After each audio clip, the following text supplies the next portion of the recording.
He's Howard Eibach, a former copywriter and creative director and the author of 2 books on the creative brief. And he's Henry Gomez, an ad agency strategist with over 26 years of experience.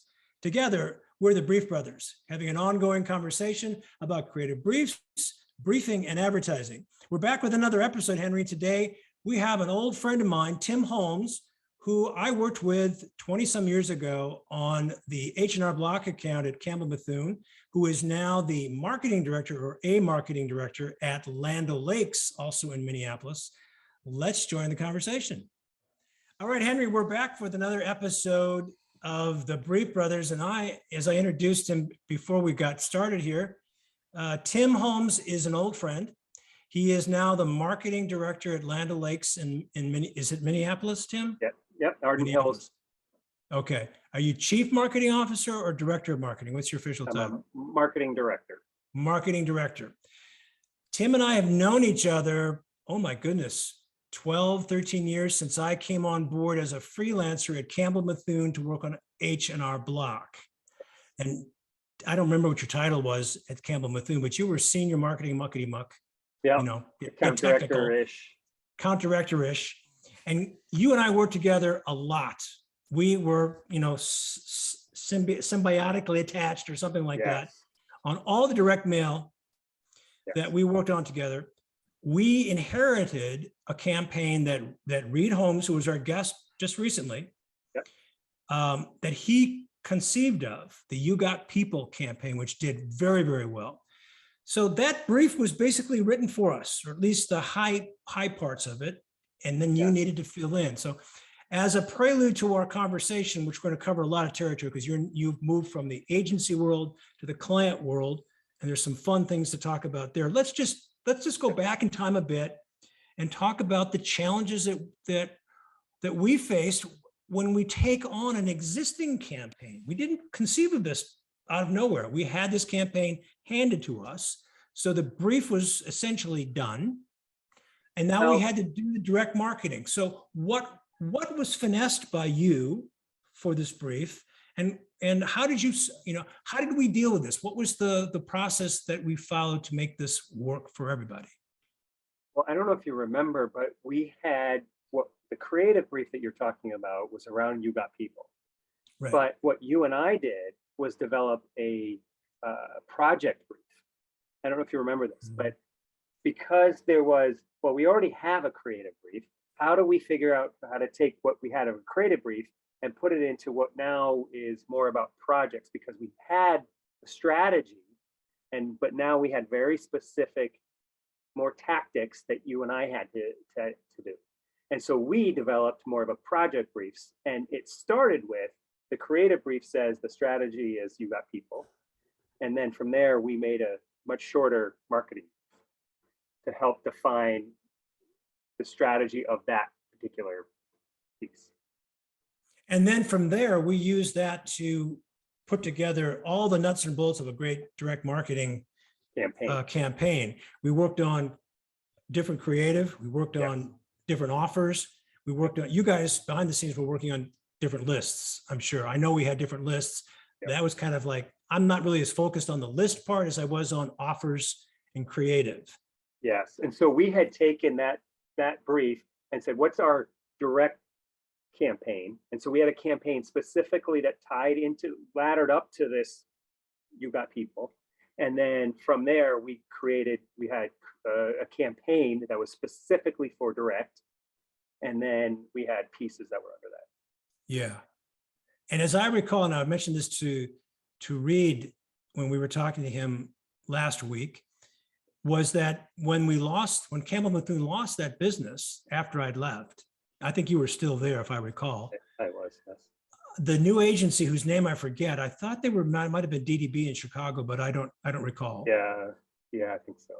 They continued with the same creative that you and I and David Hodges, who was my art director, had put together, if I'm not mistaken. Do you recall that? It quickly died though, because they brought on a new marketing director whose mother was an English teacher, and You Got People rubbed him the wrong way.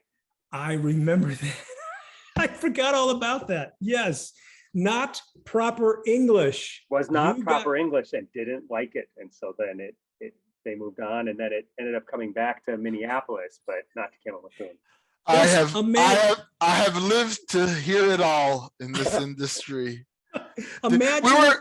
We were hearing about double-digit annual increases in that's right. business That's right. for an industry facing strong headwinds, and the campaign was killed because the client's mom was a school teacher. That's We right. didn't take kindly to. Imagine if she Yep. had been the mother of someone working at Chiat Day when they were doing the campaign for Apple, and she heard about Think Different. Oh, right. Can you imagine? Oh, no, we can't say that. That's just not good English. That's It's right. got to be Think Differently, please. Oh, I might have agreed with her on that one. Oh my goodness. You can't end a sentence with an adverb like that. Come on. That's right. And Okay, how well- many campaigns have died because people were too worried about that? Oh, I've heard this everywhere I've worked. You know, we can't say that. That's not good. That's not grammatically correct. 100% that plenty have died stillbirths because the grammar or whatever, trying to coin a phrase. But this is the first I've heard that a successful campaign was killed because somebody just had an itch that they wanted to scratch regarding grammar. Exactly. Well, let's Amazing. let's use this as a great transition, because one of the things that, you know, we were talking before I hit the record button, Tim, that, you know, recalling what it was like working together, and, you know, the challenges of working on a, you know, it was a difficult piece of business, although I think we made it work. And, you know, we had a couple of battles here and there, nothing, no knockdown, drag out, nothing like that. Just, you know, professional disagreement about certain things. They were very respectful. Very respectful, but it speaks to the seriousness that we took both the creative brief, which was more a project brief now that I'm thinking about, because I hadn't thought about that in a while. But how do you answer the serious challenge of providing creative solutions to a client's problem? Now, you spent a bulk of your career on the agency side, being the advocate for a good creative brief. And you and I have exchanged emails and LinkedIn emails on LinkedIn and others talking about these challenges. And you've provided some good feedback. And I think you wrote some blurbs for my books. I Now think you're on the, you quoted me. It's in the book. Yeah. yes, I believe so. And now you're on. So in other words, you were doing what I think any good creative wants from an account person, advocating on behalf of good creative, arguing when the client disagrees about something, but saying, look, here's what we said in the brief. Right. And the client's saying, oh, yeah, you're right. I still don't like the creative. That's But right. Absolutely. but you call them on it. Yeah. Now you're on the client side. Let's talk for a moment about how has your world changed? We were talking a little bit before I hit record. Let's go back. What's changed for you in terms of the brief and your priorities? Everything has changed. It's flipped on its head. And I would say all agency people and good marketers on the client side should switch roles or shadow for a period of time, because you appreciate so much more the other role when you've been in it.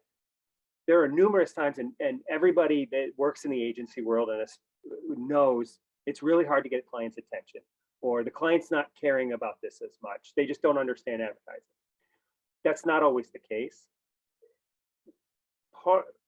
My role was 90% creative, making sure that the creative was addressing the client's needs. What are the client's problems? How do we help them? And that now is 10% of my job. And I have a huge role around pricing. It's around promotion. It's the 4 Ps, right? So advertising, marketing is one part of that, and making sure it's really good. And you spend an inordinate amount of time trying to do it for that period. And once it's done, I also have all these other responsibilities that I have to make sure are fulfilled. And I lean on the agency to help me with that part that I can't do as well anymore because I don't have the time or the resources. So whereas at the agency side, it was very much around making sure the creative was good, and the challenge that we were given, we were helping to answer that challenge. And so it's very, very different. And I appreciate so much more both sides, because now I know when we were getting that attention, it wasn't because they didn't care, or it wasn't because they didn't get it. Their time is spread so thin. And on the flip side, being on the client side, I can so much more appreciate the agency and what they're trying to do, and I can give them challenges other marketing directors may not think that they could give to an agency. Interesting. So I love the notion of shadowing. I mean, that's advice. In other words, if you're going to flip roles, if you're going to go from the agency world into the client world, if the opportunity presents itself as you as a marketer or an account person, shadow someone whose role is going to be the same or similar to what you are going to be doing. I mean, how do you make that? How do you make that happen? I mean, well, is there a practical way? To answer your question, there isn't a very easy practical way. What I've done though is I've invited agency people to spend the day or spend a couple of days with us, so that they can get an understanding of some of the things that we work on. And I have asked recently, we are creating a much more robust job transition within Land O'Lakes overall, specifically within the marketing department, making sure that it's more robust around people moving within the company. And so by doing that, we own an agency. It's called Curious Plot, and Curious Plot is under Land O'Lakes. And so as part of that agency, what I've asked is, can we have people within the marketing, can that be part of their rotation is within the agency? And so now we're going to start allowing people from the client side to go over to the agency side. And they do have other clients as well. They specialize in ag because Land O'Lakes is farmer owned. And so we're very ag heavy. So is that an internal ad agency? It was originally was external, and Land O'Lakes bought them under Tim Scott, who was the previous chief marketing officer. And do you also have an external agency that you work with, like an AOR? So we've moved all the business to Curious Plot. Mm-hmm. Yeah, that's a big trend. I've seen that a lot. Now they have their own P&L though, right? So they absolutely have their own P&L.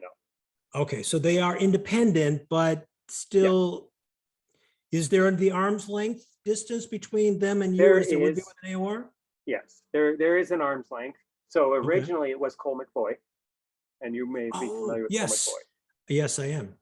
So, and before Cole McFoy, it was Campbell Mithun for 75 years. Ah, okay. So one of the things that Henry and I, actually the very essence of what got the Brief Brothers started was a little debate that Henry and I had about the role of writing the brief. Who should write the brief? And you and I, Tim, were talking before I hit the record button about, the marketing brief and the creative brief, and they're not always the same. So one of the things that the ANA has done is write a white paper for all members, and it's a 17-page white paper called Better Creative Briefs, and it's written by the task force, the ANA task force on creative briefs. Henry's read it. He doesn't like it. That's fine. But it's one of the things that it argues is that the agency and the client should sit down together and write one brief. And in a I don't even have to say a word to describe Henry's response. He doesn't like that. I'm just curious what your thoughts are on that. Would you like to coordinate or collaborate on a brief with? Before you answer that, let me properly characterize my position on this. So I mischaracterized it, Henry? Yes, I believe so. So as an agency, we're accustomed to receiving a brief from the client. And usually we call that a comms brief or a marketing brief. And then the agency will write a different document, a creative brief, which is the intended audience is the specific creators that are going to work on the assignment and develop the piece of creative, the piece of communication. And what I've found is, what I told Howard, my resistance to this idea of one brief developed together, is that in theory it sounds lovely and wonderful, like all utopias do, but in practice, clients are a different breed than the agency, and certainly from agency creatives. And really, client briefs tend to be jargon heavy, acronyms, a lot of business goals, a lot of business objectives, have a lot of things, extraneous things that aren't necessary to the assignment. And it becomes somebody at the agency's responsibility. And it's usually a strategist or planner, or however you want to call them, but not necessarily. Whoever is entrusted with writing the brief could be an account director, an account person, to kind of weed out all of that extraneous crap, right? And also add a little bit of their own knowledge and expertise, and look at the syndicated data, the research, and come up with a theory of which direction this creative should go, and do that with the audience of the creative. And what I found is, if I can get away with it, I don't even like to show my creative brief to the clients. And the reason is because then what happens is it becomes a process about like litigating this brief through a system which isn't intended to be the recipient of this brief, that doesn't understand the creative process at an agency. And so, we're sitting here arguing about T's and crossing T's and dotting I's on a creative brief, when we could be spending our time actually creating stuff. And so that's my big argument is, it's a theoretically possible. In practice, I just find it impracticable. What's your take on it, Tim? I agree 100%, Henry. Being on both sides, I have had that very similar experience. The practicality of sharing and having somebody on the client side understand because your audience, when you're writing a creative brief, your audience is the creative team. That's who's reading it. That's who has to understand it. You're telling a story to the creative team. You need to inspire them. You're inspiring their ideas. You're inspiring a story, and somebody who isn't trained to be inspirational with a brief that's not what you're going to get. You're going to get exactly what you said, Henry. You're going to get 3, 4, 5 pages of information that isn't relevant. And it is the job of the planner, and I believe the account director, to take what the client has given you and distill it down to what's important. And that's where some of the magic happens, is if you can get that inspiration to the creative team. And those, in my experience, those on the marketing side for the client, they don't have the experience to do that, nor do they understand the importance of that. Because to them, a lot of times, the reason they hire a marketing or an advertising agency is because they expect them to be able to, develop that magic, that inspiration. They don't understand the difference between those two. The one place I would argue is showing that creative brief. What I do think that would help is help the client understand the difference between the two briefs. And in an ideal world, in a utopia, you would say, here's the brief we took from what you provided, and here's what it is. And it's not necessarily debatable, but it's more, this is what, and maybe it's the account person that says, here's how we got to that information, and here's why, because maybe that would help them understand how to write a brief in the future, or understand some of that difference. But I agree that it should be 2 briefs. I have some clients, and I have historically had clients that I have no problem sharing a brief. They can judge it. They can, and they take, but then I have others that are way too literal. The biggest fear that I have, and I've seen it manifest itself many times, is that they start projecting what the creative is going to be based on the words written on this brief, and they start getting uncomfortable with it. And my point is, well, we have a whole process for that, right? Like that's where the account team is going to come in. When we're screening the ideas, they put on the client hat, and they're going to be like, well, the client's going to be uneasy about this, and we have a process to control for that. So don't get hung up on that. Like this brief isn't, if it's unconventional, if I use grammar that you're not comfortable with, swearing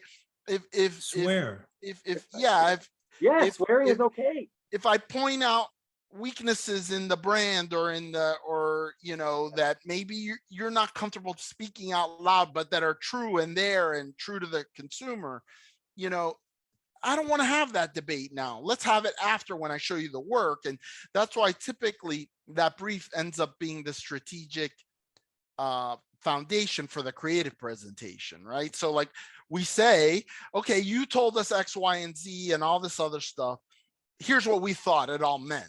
And it comes down to this one line or this whatever. And now here's 3 different ways to execute against that. And usually that works pretty well in my experience. Do you want to see the brief from your agency, Tim? Yes, I do. But I also have the agency experience. Right. And we talked a little bit about this, however, before too.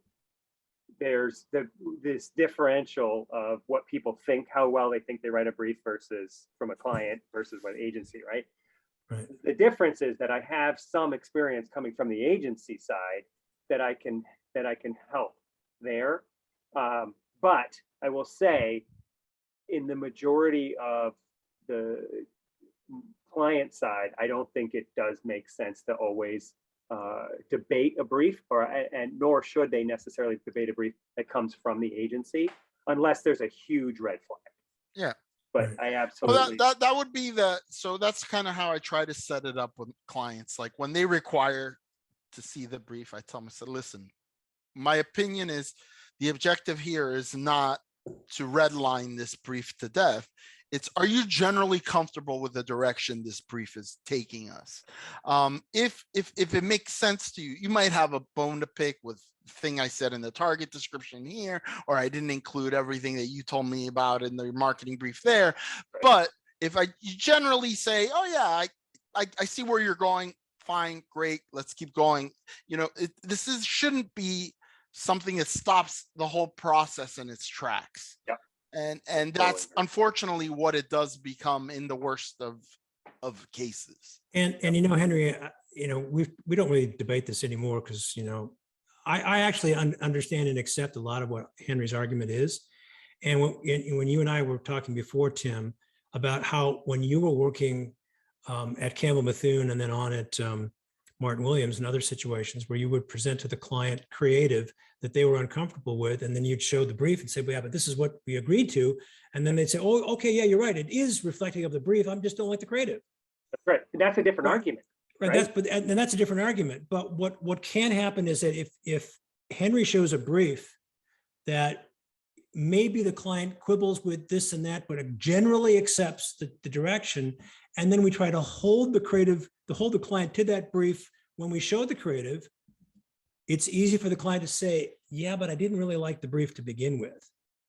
You just wanted to give me a general direction. I kind of bought off on it, but I had problems with that brief. I mean, with a client like that, you're going to have problems no matter how you take it, right? Because the truth is, if I never show a client a brief, first thing, I would be negligent if I came up with some sort of brief that was outside of the bounds of the brief they gave me, the client gave me. Generally, my brief is going to be narrower than whatever the client gave us. So in that sense, it should always be within what they consider their brief or their strategy. And so, you touched on, and we could go on for hours, but these are some of the occupational hazards of working in the creative industry. Is people have different opinions. It's very subjective, and sometimes whatever you present doesn't tickle them the right way, and they don't know how to find the words to say what really bothers them about it, or they don't know, they just, so they kind of look for scapegoats and say, well, it was the brief, it was this, it was that, instead of saying, look, we have a brand tone that is clearly defined and you went against it, or whatever it is, whatever the specific thing is. But that gets back to another thing that you and I have talked about, Howard, a lot, which is, frankly, there's a lot of people that are responsible for approving briefs and approving creative that don't necessarily have a background in marketing or advertising. Exactly. They come to the table because they worked in the sales part of the organization or in the product development part of the organization or whatever. And, and I get it, there's an opening and it's a higher opening and it's attractive, and they took a marketing course in college too. And to me, and that doesn't, to me, not having a marketing background doesn't disqualify you. My background was in economics before I got into advertising. My background was poetry. I think what disqualifies you is not being humble enough to know that you don't know, right, and to seek out help from the people that do know, right? So a lot of clients don't avail themselves of the agency. They come to the agency, explain to me how your creative brief works. Explain to me how this process works. I had a client actually once. I'll say the client. It was at McDonald's. He was hired into the role, into marketing. He had been on the operations side of the business, and so he didn't have any marketing experience. And so we had an issue at one time that somebody didn't like one of the ads we had produced, and so I set up a meeting. And the first part of the meeting, before we even talked about the ad, was to explain to him what the process is to get an ad approved. And so he said, you guys give us a brief, we write a brief, the creatives develop the work, we come and we present it, we go through multiple rounds. Here's what happened in this particular case. We presented these 3 concepts that were blah, blah, blah. Nobody liked those for X, Y, and Z reason. We came back with this one was, and at the end of that, he's like, I see what you're saying. It wasn't your fault. Now I know why this commercial exists and why it is the way that it is. And I think that he was thankful for the education, and I was thankful that he was willing to listen, because it would have been very easy for him to just say, to chalk it up to this was the agency doing what they wanted. I'm like, no, this ad didn't approve itself.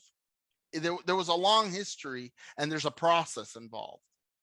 Yes, and I have a similar case, and Howard, I talked to you briefly about this, where we were presenting, we had agreed on the single most important thing, however we named it in that brief, and that was agreed to and signed off on. And we came back with creative, and it was very different than what they had in their head.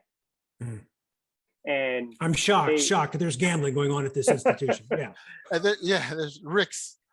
Right. And they said that absolutely not.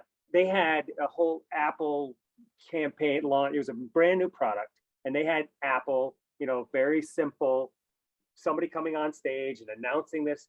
And we went down and we personified the new product. Mm. And it was a very different approach. And they were like, absolutely not. And we went back to the single most important thing.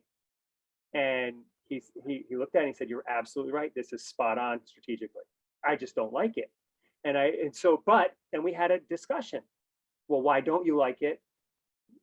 Based on the strategy, let's try this. It's different.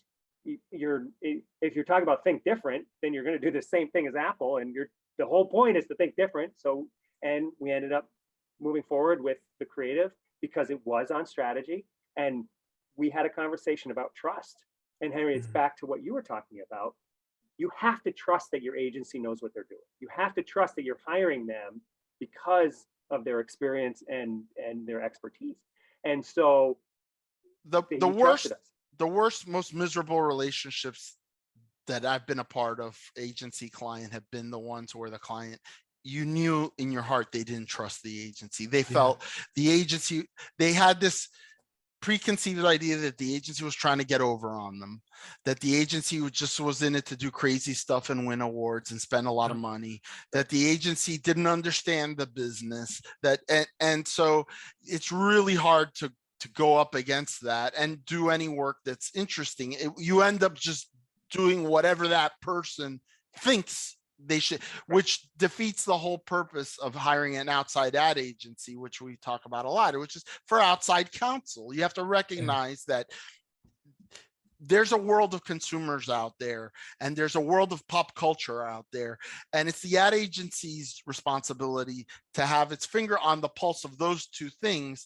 And then there's your world of your product, and they all have to coexist, you know, in an ad campaign. They have to make sense. But the reason you bring in the ad agency is because of their expertise on that pop culture consumer side. Exactly. And you hope to teach them over time about your business and your industry. Exactly. And so, but that takes, again, trust. It's like, you have this, I have this, together we're going to be better than if we were just on our own independently doing this. And but the worst ones are when they simply don't trust you. And another interesting aspect of the conversation that has come up organically, which is something that I feel strongly about, is the idea of I don't like. Yeah. And I don't like shouldn't be anywhere in the vocabulary of any advertising approver, right? Because frankly, it doesn't, just the same way, by the way, I tell my creatives, you know, and it's one of the tenets that I teach the people that I mentor in strategy, is you are not the target. You are not the target. Tattoo it on your head backwards so you can read it in the mirror. You are not the target. You always have to get outside of yourself and get into this target that is not you. And it's the same thing for the client. Like, this isn't about your personal biases. This is about, is the ad on strategy? Does it have the right brand tone? Is it likely to fix the problem that we're trying to fix? Is it likely to resonate with consumers that are not you? You could have very legitimate reasons for believing that none of those things is true and reject an ad, but your personal likes and dislikes shouldn't play a part in it. Ideally, you're a sophisticated enough marketer that you're attuned to what will work and what won't work, to the point where you'll say, I like it because I think it's going to work. Not I like it because it's blue or whatever. Yeah, there's an addendum. I've had a client say, I don't like green. Don't put green in an ad. Yeah, we've all had that. There's an addenda to that thought, though. It's not just that don't say the word I don't like. Don't comment on creative if you don't know what's going on in the world of your category. And just in the larger world of advertising, if you don't even know what's winning awards and what's not just for creativity, but for effectiveness in your category, you're judging creative without having any context. And people do that all the time. It's just, I like it, I don't like it. But their awareness of award-winning campaigns that are effective, to me, has been pretty minimal. Or just what's popular around the water cooler, what people are commenting on, what's, you know, like what's in the zeitgeist, you know? Yeah. Advertising, though, is subjective. 100%. I mean, we're telling stories, right? I mean, that's what we do. And either I like the story or I don't like the story. But the difference is whether the subjectiveness shouldn't dictate strategy and whether it's going to work, right? One of the interesting things that came out of Peter Paul Von Wheeler and Matt Davies' global survey about creative briefs or marketing briefs was that I think the figure was 66% of marketers admitted that they used the creative process to figure out the strategy. Blows me away. Isn't that scary? It's really scary. But that's why there's so much bad work. Right. So now you and I have something in common, Tim. You and I have both worked on both sides of the fence. You worked in the advertising agency world on the account side, and now you're as a marketer. I worked as a copywriter, freelance, and on staff for agencies. And then the last part of my career, I also went on to client side as director of advertising. I worked for a company in Minneapolis that was very successful. It was a collectible coin company. It was very retail, direct response driven. They didn't have a creative brief. And I introduced the creative brief to their process, and it was like pulling teeth. They were resisting. But why were they resistant? They had a process that they thought worked. They had a product development department who went out and found the coins, and those coins came with a little bit of history, and you just hand over the history and say, there's your brief. We don't need anything else. And I said, no, we need more than that. Of course, as a Star Trek fan, I just said, resistance is futile. And of course, we developed a brief, but I had to work hand in hand with the account folks, and they eventually bought into it because they saw the benefit of it. I've also worked at agencies that didn't have a creative brief and had to pull teeth to get them to do that. So it's sad to say, frightening to say, it's not as universal as we all think it is. And so what has been your experience now on the client side with the briefs that you use internally? Are you comfortable with the document that you work with? Have you made adjustments to it? What's it been like for you, Tim? So the CMO I mentioned earlier, Tim Scott, when I came on, he had added to the brief a sentence that was, and you guys maybe have seen this, but what is the enemy? Yes. And right. So what's the one thing that you're competing against? And I really like that addition because it forces you to think about, okay, am I competing against time? Am I competing against another product? Am I competing against ignorance, awareness, apathy? Or somebody else's competitor saying something incorrect about your product. So could be inertia, could be consumer inertia. They've always bought brand X and exactly. they're the leader, and so you got to do something different to break into the consideration set. I like that sentence a lot because the answer could be one word. Right, literally.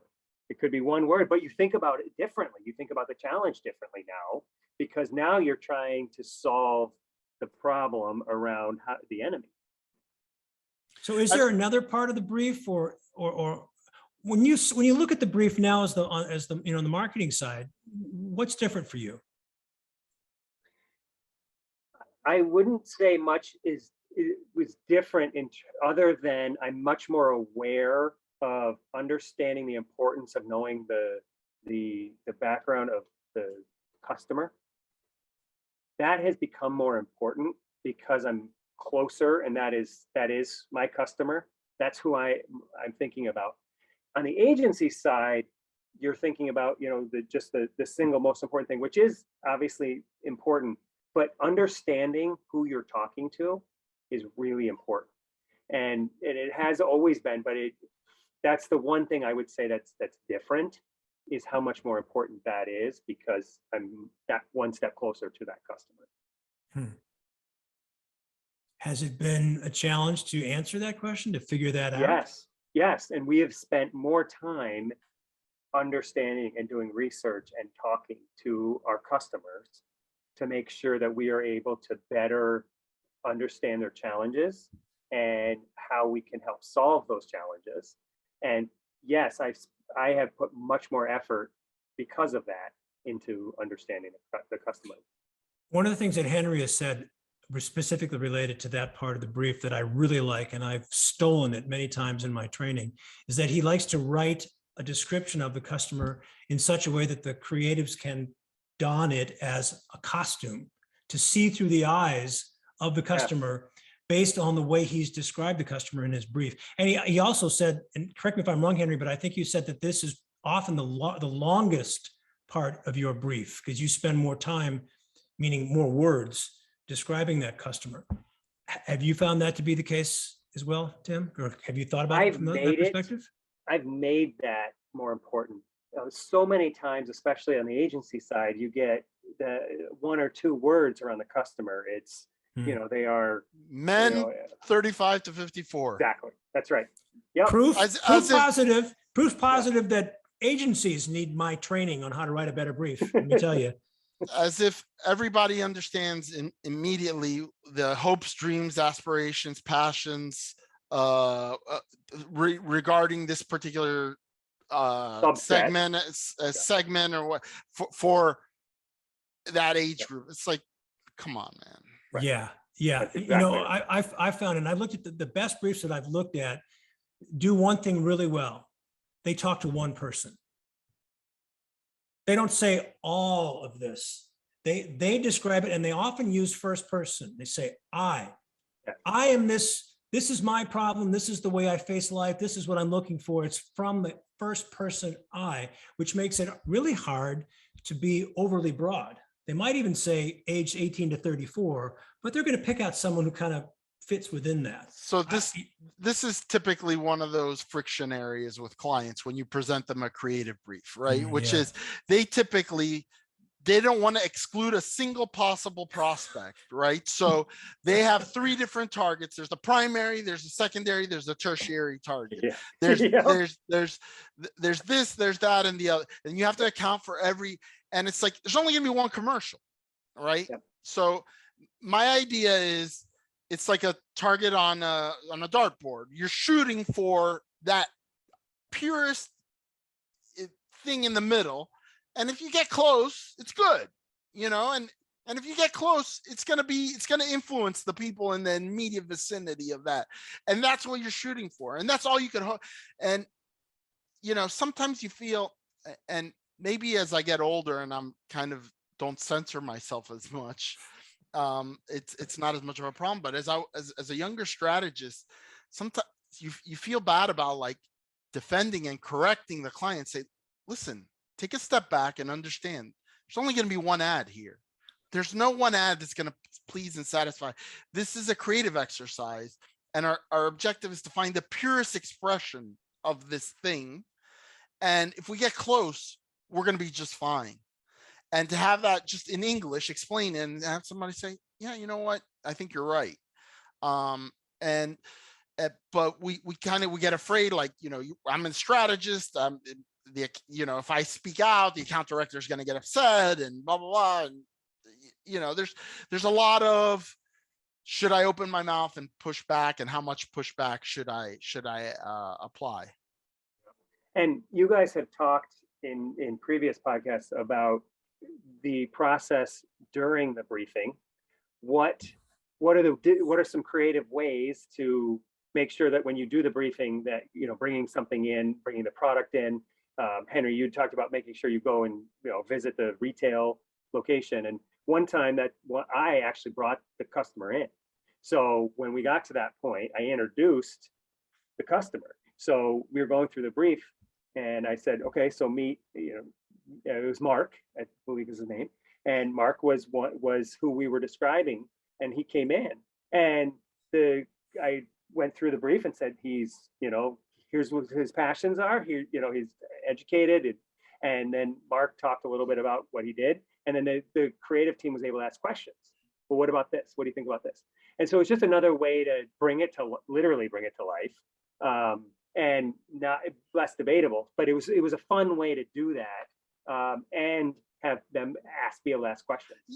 You know, there's little tricks in the bag for strategists, brief writers, whoever, regardless of whether they're on the client side or on the agency side, whether they're strategists or account people, that, you know, make the whole thing more interesting. Because frankly, you said it earlier, it's about telling a story to a bunch of creatives who are jaded, they're ADHD, you know, you know, people that are creative minded,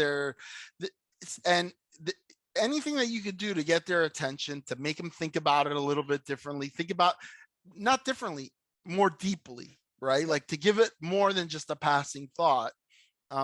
Because I think that it's everybody's natural reflex to be, okay, I get it. Like housewife, I get it. I know what a housewife does. It's like, no, have you really consciously thought about what it means to be a housewife? What is the challenges of keeping the business of the household moving forward, the time budgeting, the keeping people happy and satisfied, and all of these different things is really layered and can be very rich and interesting if it's presented in an interesting way.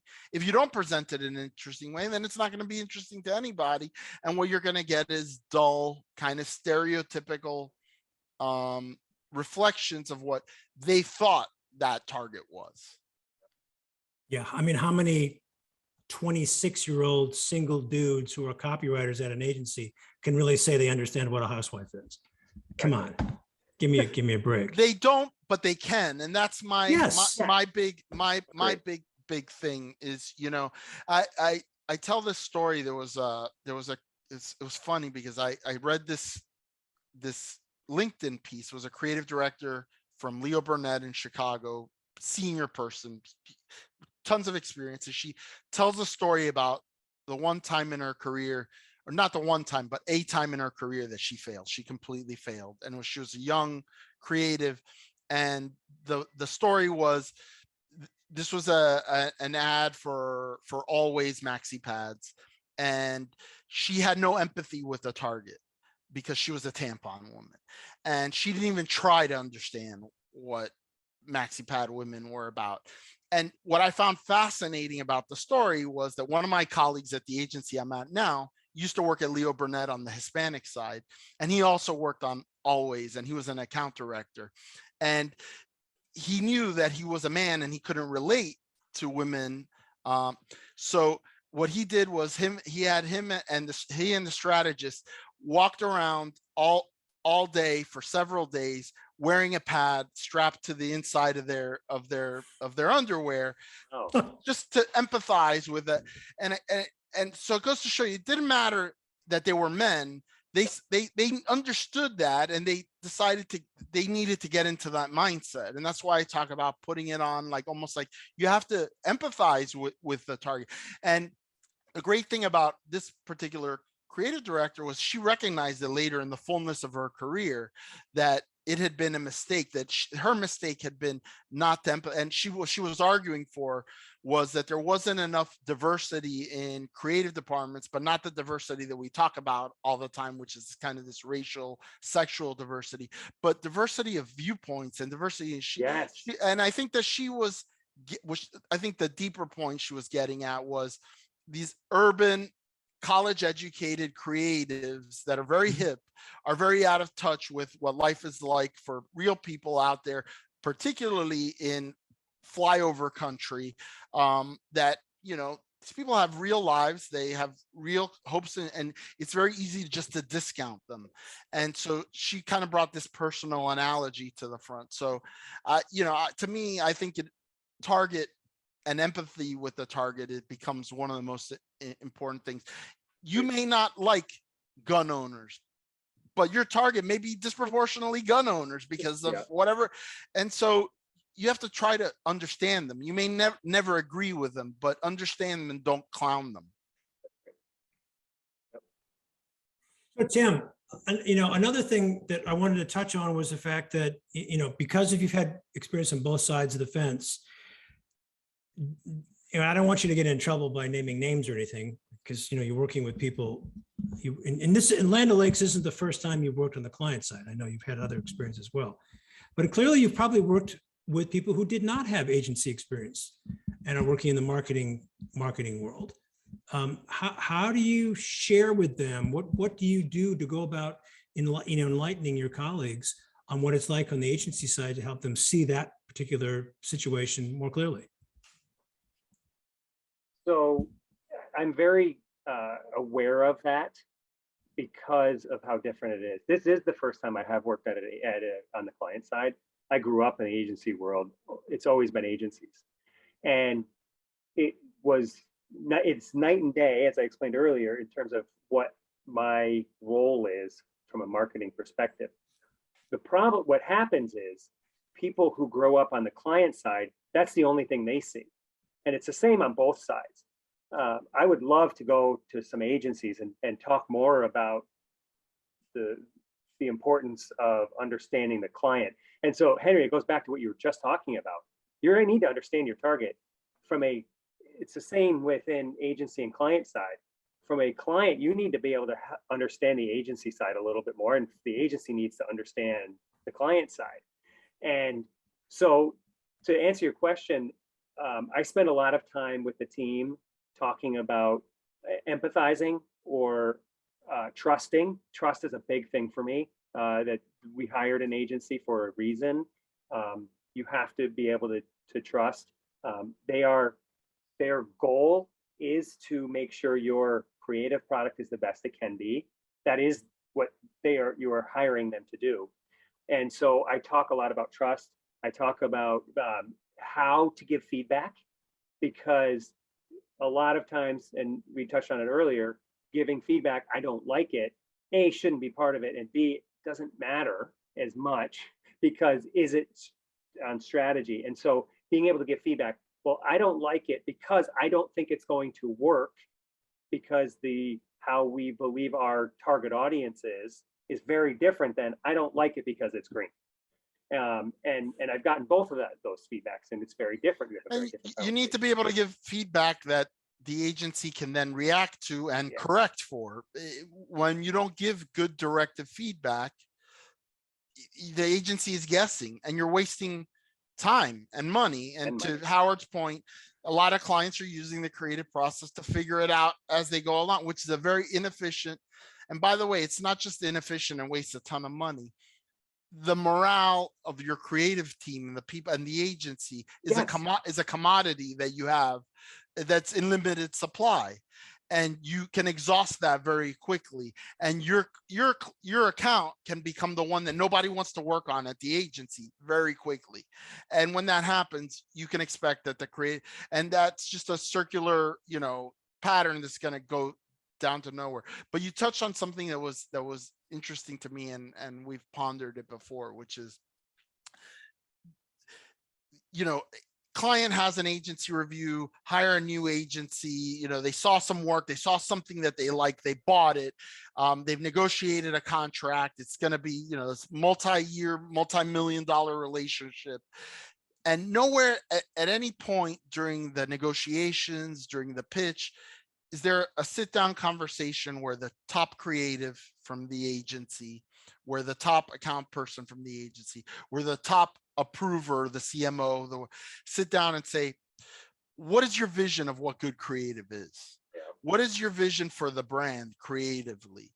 What are the types of things that would tell you that we were doing a good, and have agreements on that? So much of that is unspoken. It's like as if everybody knows what great creative is. No, don't give me the Nike. Subjective. Don't give me the Nike and Apple example, because those are lightning in a bottle situation. Those are, and they're different for that situation. Yeah, they were solving a different problem. Yeah, and it's 99% of brands will never be Nike, will never be Apple. The question is, how can you be outstanding within your category, within your segment? And these frank conversations. I think the big problem is we're afraid to speak frankly to each other without insulting each other, without, why can't I say, hey, I think it's like this. Oh, I think it's like this. I may not agree with you, but you're the client ultimately, so I need to understand you. So now we don't create friction unnecessarily. And I know when I'm going to be stretching your expectations and how far I might be able to stretch your expectations. Because I think that's another big thing, is when the agency comes in with ideas that are completely off of the charted area that the client has ever even conceived of, and they freak out and step back and get scared. And it's because this conversation never happened. Yes, exactly. I couldn't agree more. When you had your first conversation, when you were interviewing for the job, Tim, was there a lot of discussion about your agency background and whether you thought whether they thought was gonna work? Were you recruited because of your agency background? Yeah. So how long have you been on the job now? How long? 2.5 years. I started January 2020. So knowing what you know now. Pandemic. Right. Yeah. 2 months into weird time to get hired, and it was really weird. Now, knowing what you know now, having been at Land O'Lakes now on the client side for 2.5 years, do you think you might have done it sooner if you'd known what it would be like? Yeah. And I will say there's a lot of, dark side, you're over the agency, your client side. But here's the difference. what I love about marketing and advertising is trying to solve human problems. You're trying to solve a business problem with real people, and it's a challenge. And the difference is, on the client side, you have a lot more. There's an expectation, but also your job, your role, is to influence that, and you have much more influence on the client side. And at the agency, it was, here's what I believe your problem is. Here's how I think it's going to help to solve it. My job now is to say, here's what the problem is. How do we solve that, and engage the agency to help solve those problems? And now I have much more influence on understanding what those problems are, as well as how do we solve them. And I really enjoy that part of the business. I love being able to help solve those problems in a creative way. And having that agency background and understanding how important good creative is critical to me. The difference between what growing up on the client side and not truly understanding a good creative product and seeing that, to where I am now, where now I truly get how much of an influence good creative is, and what that could look like. Would I be guessing correctly if I said what influenced you the most about taking this particular job was a lot more this culture that you're describing, of being able to identify a problem and solving it, rather than I love Land O'Lakes products. I'm not saying you don't like the products. Yes, but it was more the culture of the where you're working rather than the products that were being sold. 100%. 100%. I do love Land O'Lakes products, but I do too. But these skills are transferable, right? Like this is something that you can, I think there's a reason why P&G marketing execs proliferate throughout the world in other brands, right? It's because they have a very good training ground, where they learn about consumers, they learn about segmentation, they learn about portfolio management. It's a university, and so they learn to work with great agencies. And so I think the big problem in our industry is what we talked about earlier, which is not enough well-trained marketers that, and again, not knocking you if just because you didn't come from a marketing background, but knocking you if you didn't come from a marketing background and you didn't try to alleviate that situation somehow by learning and constantly wanting to improve. So Tim, what advice would you give to aspiring account folks? Spend time on the client side, number one. And number two, understand the industry that you're working on. So it's back to what Henry said. The number of times I've seen a brief that is, male 35 to 48, or, women 25 to 55. And so understanding the target audience of the industry. So go out there and talk to those people. Spend a time walking around in a maxi pad. Do something that makes you understand that target, because that's what the client's expecting. And have that mutual trust between the client and you, as well as trust that they are able to give you the right business problems, and have that relationship where you guys can debate healthy.